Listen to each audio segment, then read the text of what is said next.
Well, today, Denver Public Schools is holding a second in a series of meetings to go over potential closures and consolidations with members of the community. The district hasn't said which schools might close. Instead, it's explaining what's going into the decision-making process. 9 News reporter Courtney Yoon joins us in studio. And Courtney, how did the first meeting go last night? Yeah, a lot of families attended this meeting yesterday, and there's going to be some tough decisions for Denver Public Schools coming up. Because of declining enrollment, that means that the district may have to close and consolidate schools. But during its first meeting with families on Tuesday, DPS said it would not be talking about which schools will close.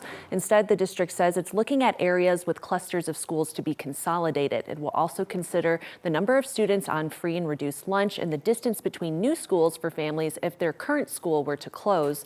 The district is also looking at whether a school closure would further segregate students by race, language, or economic class.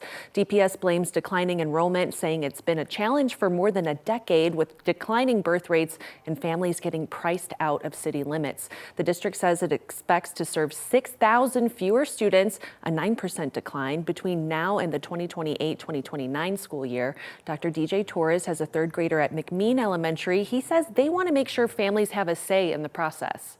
While I am a McMean parent and having McMean stay open is a high value to me, other parents across the district will likely have that same ownership and connection to their home schools. And so how are we involving families like myself, kiddos like my son, as a part of that conversation, and not just, again, not just a peripheral part of it, but being really integrated in the conversation and real owners in that conversation and process. The next meeting for families is scheduled for 6 p.m. tonight at Manual High School. Superintendent Marrero is expected to make a recommendation to the board for potential closures on November 7th. After that, DPS says school-level meetings for community and staff will be held the following week before a final decision is made. In the studio, Courtney Yoon, 9 News. Some really difficult conversations for this. All right, Courtney, thank you.